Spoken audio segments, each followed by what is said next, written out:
गधे में बहुत सारे गधे हैं, खुला हुआ गधा भी है, छुपा हुआ गधा भी है, लखनऊ का गधा भी है, बहराइच का गधा भी है, 2 पैर वाला गधा भी है और 4 पैर वाला गधा भी है, सब है।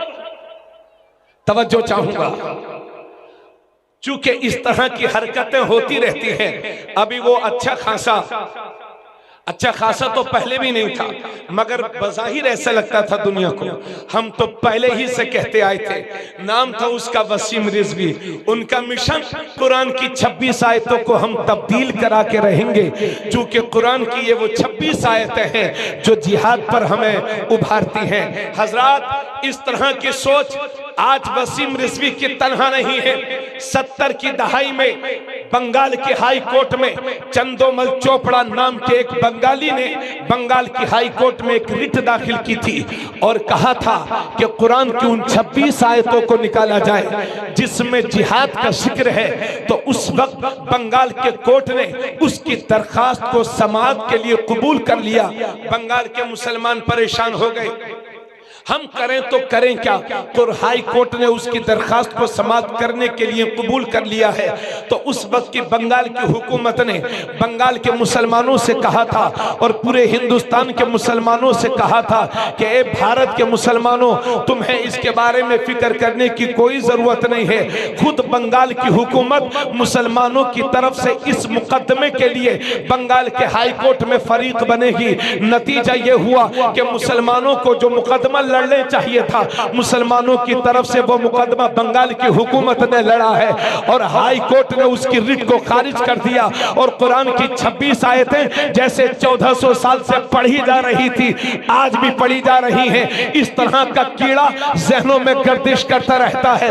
वसीम रिजवी ने सुप्रीम कोर्ट में रिट दाखिल की कि कुरान की 26 आयतों को बदला जाए, कुरान से 26 आयतें निकाली जाए। मगर जमाना शाहिद है, तारीख शाहिद है, अखबारात शाहिद हैं कि वसीम रिजवी को सुप्रीम कोर्ट से तमाचा लगाया गया है। मेरी कौम के जिम्मेदारों, मैं तुमसे यही तो कहना चाहता हूं, एहसास कमतरी का शिकार होने की जरूरत नहीं है। दुनिया के किसी कलम में ऐसी ताकत नहीं है कि कुरान का एक रुकू भी बदल सके। अरे रुकू बदलने की तो बात दूसरी है, कुरान का ना कोई जबर बदल सकता है, कुरान का ना कोई शेर बदल सकता है, कुरान का ना कोई नुक्ता बदल सकता है, कुरान का ना कोई रुकू बदल सकता है, कुरान का ना कोई जबर बदल सकता है। बल्कि जो कुरान को बदलने की कोशिश करेगा, मेरा कुरान उसे बदल देगा। दुनिया के किसी कोर्ट में यह ताकत नहीं है कि कुरान की आयत को बदल सके, क्योंकि मेरा कुरान किसी कोर्ट का मोहताज नहीं है, बल्कि दुनिया के सारे कोर्ट मेरे कुरान के मोहताज है। नारे तकबीर, नारे तकबीर। जरा हाथों को उठा के जवाब दे, नारे तकबीर, नारे रिसालत, अज़मत कुरान, मसलके आला हजरत, इश्क मोहब्बत, इश्क मोहब्बत, फैजान हुजूर मुफ्ती नानपारा, उर्से हुजूर हसीबे मिल्लत। ला तब्दील लिकलिमातिल्लाह। अल्लाह के कुरान को कोई नहीं, अरे यार थोड़ा सा बोलिए, अल्लाह के कुरान को कोई बदल सकता है? नहीं बदल सकता ना। है कौले मोहम्मद कौले खुदा, फरमान न बदला जाएगा, बदलेगा जमाना लाख मत। कुरान, इसकी इको बंद कर दो और आवाज तेज कर दो। अल्लाह फरमाता है, इन्ना नहनु नज़्ज़लना ज़िक्र व इन्ना लहू लहाफ़िज़ून। बेशक हम ही ने कुरान को नाजिल किया है और हम ही इसकी हिफाजत फरमाएंगे। इसलिए मुसलमानों, आपको इस बात की फिक्र करने की कतई जरूरत नहीं है कि कुरान को कोई तब्दील कर देगा, कुरान का कोई एक पारा कम कर देगा। और यह भी अजीब बात है, आज की तारीख में दुनिया में 1400 साल पहले की कोई जबान जिंदा है ही नहीं अलावा अरबी के। कुरान की जबान है अरबी। 1400 साल पहले की जबान कुरान की जबान। लेकिन आज भी पढ़िए तो फसाहत और बलागत का मजमूआ। दुनिया हैरत में है कुरान का तोड़ लाने के लिए। दुनिया कोशिशें कर रही है कि कुरान जैसी कोई दूसरी किताब आ जाए, लेकिन मैं पूरे यकीन के साथ कहता हूं न दुनिया कोई किताब दूसरी ला सकी है और ना कयामत तक कोई दूसरी किताब आ सकेगी। हमारे नबी आखिरी नबी है, हमारे रसूल आखिरी रसूल है। अब अगर कोई ये माने कि कुरान के 40 पारे थे और 10 पारे हजरत अली की बकरी खा गई थी, तो ये समझिए माज़अल्लाह बकरी ने तो कुछ नहीं खाया मगर इनकी अक्लों को बकरी खा गई। कुरान में 30 पारे थे और हैं 1400 साल से एक नुक्ते की न कमी हुई है न इजाफा हुआ। इस किताब को कोई बदल भी नहीं सकता। लेकिन हमारी कौम बड़ी जज्बाती है, तवज्जो चाहूंगा। हमारी कौम का यह हाल है। अभी एक मुल्क है स्वीडन, वहां पर कुरान के नुस्खे को नजर आतिश किया गया, मालूम है ना। वक्त ब वक्त इस तरह की हरकतें दुनिया के मुल्कों में होती, दुनिया के कई मुल्कों में होती रहती है। कभी कोई कुरान जलाता है, कभी कोई कुरान पर हमला करता है।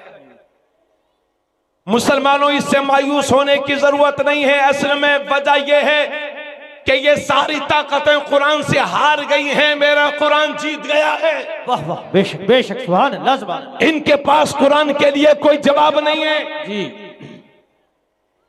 कुरान अपनी पूरी शान के साथ आज भी बाकी है और सुबह कयामत तक बाकी रहेगा।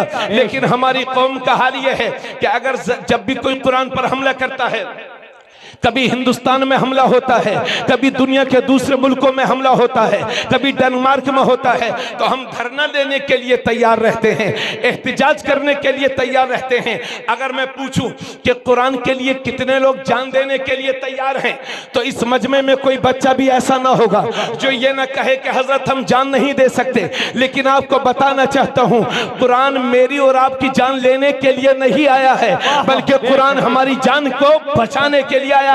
मगर हमारे जज्बात का आलम यह है कि हम बड़े जज्बाती हो जाते हैं। हम कुरान के लिए जान देंगे, हम रोडों पर उतरेंगे। चलिए मौलाना हमारी पेशवाई कीजिए, चलिए मौलाना आगे बढ़िए, आप आगे रहेंगे, हम पीछे रहेंगे। बात है कुरान की, तो चलिए अपना हक मांगने के लिए सड़कों पर उतरते हैं। लेकिन मेरी कौम के जिम्मेदारों, मैं तुम्हें मशवरा देना चाहता हूं, अपने उलामा के हुक्म के बगैर आज की डेट में सड़कों पर मत उतरना, एहतिजाज करने के लिए मत उतरना। आज दुनिया हमें मजबूर कर रही है कि हम सड़कों पर उतरें, लेकिन मैं इन बातिल ताकतों को बताना चाहता हूं कि मुसलमान अब सड़कों पर नहीं उतरेगा, मुसलमान एहतिजाज के लिए नहीं उतरेगा। क्योंकि हम देख रहे हैं कि हम जब एहतिजाज करते हैं अपना हक मांगने के लिए, तो हमारे ही सीनों पर हमें गोलियां बर्दाश्त करनी पड़ती है और हमारे ही बच्चों को जेल में जाना पड़ता है। इसलिए मुसलमानों, अगला कदम हमारा यह होना चाहिए, हम एहतिजाज नहीं करेंगे, धरना नहीं देंगे। अगर कुरान के खिलाफ कोई एक जबान खुलेगी तो बदले में हम 100 जबानें कुरान पढ़ने वाली तैयार करेंगे। नारे तकबीर, नारे तकबीर, नारे रिसालत, मसलके आला हजरत, अजमते कुरान पाक, नारे तकबीर, नारे रिसालत। बेशक क्या बात है, वाह सुभान अल्लाह सुभान अल्लाह। आप मुझे ईमानदारी से बताइए, एक बात पूछ रहा हूं, शर्माइएगा मत, झूठों पर अल्लाह की लानत। ईमानदारी से बताइए कितने लोगों को कुरान पढ़ना आता है? सिर्फ वही लोग हाथ उठाएंगे, बस। चलिए रखिए, इस मजमे में सिर्फ 30% लोग वो होंगे जिन्हें कुरान पढ़ना आता है। और 30% वो होंगे जिन्हें बिल्कुल नहीं आता, और 40% लोग वो होंगे जिन्हें कुरान पढ़ना तो आता है। उनसे पूछो कुरान पढ़ना जानते हो भाई साहब, तो वो कहेंगे हाँ हजरत जानते तो हैं मगर कच्चा कच्चा। मतलब यह है कि जिंदगी में खुद पक गए। बेशक कुरान अगर कुछ कच्चा रह गया तो कुरान है। मैं पूछना चाहता हूं ए मुसलमानों, कुरान के लिए जान देने के लिए तो तैयार हैं, लेकिन कुरान पढ़ने के लिए तैयार क्यों नहीं है? वाह वाह बेशक। अगर 70 साल की जिंदगी में कुरान न पढ़ना सीख सके तो मैं पूछना चाहता हूं क्या सीखा है आपने? बेशक। किस बात के मुसलमान हैं आप? बेशक। अभी गोश्त का रेट पूछो आपसे कि गोश्त कितने रुपए किलो है, तो बताएंगे कि हजरत उन्नाव से चलता है तो इस रेट में, और मलंग शाहपुरवा तक पहुंचते पहुंचते ये रेट हो जाता है, और नानपारा तक ये रेट। गांव का रेट अलग है, शहर का रेट अलग है। लेकिन पूछो कुरान में सूरे कितनी हैं तो चक्कर आने लगता है। पूछो रुकू कितने हैं तो ब्लड प्रेशर लो हो जाता है। मैं पूछना चाहता हूं एक कुरान के लिए जान देने वालों, आप जान देने के लिए तो तैयार हैं, लेकिन पढ़ने का शौक क्यों नहीं पैदा हो रहा है? और किस बात के मुसलमान हो? बस कुरान को तो इसलिए समझ रखा है मुसलमानों ने, दुकान न चले तो सूरह यासीन पढ़वाओ बरकतें हो जाएंगी, घर में भूत आ जाए तो 40 दिन सूरह बकरा पढ़वा लो, अब्बा का इंतकाल होने लगे तो हाफिज साहब को बुला के सूरह यासीन पढ़वाओ ताकि आसानी से रूह निकले, और जब 10वां 20वां हो तो इस साले सवाब के लिए कुरान इसीलिए आया है। कुरान यकीनन कुरान में बेपनाह बरकतें हैं, मगर हम और आपको बेहतर इंसान बनाने के लिए आया है कुरान। इसलिए बेदार हो जाओ मुसलमानों।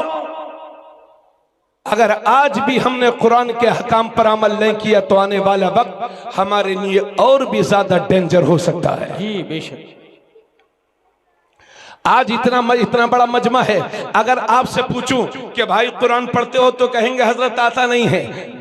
जरा तवज्जो फरमाएं, आलम हमारा ये है कि हमारे घरों से बरकतें रूठ गई हैं। कहां से आएंगी हमारे घरों में बरकतें? कहां से आएंगी कहां से उतरेंगी हमारे घरों में रहमतें? जिन घर है नमाज से परहेज करती है,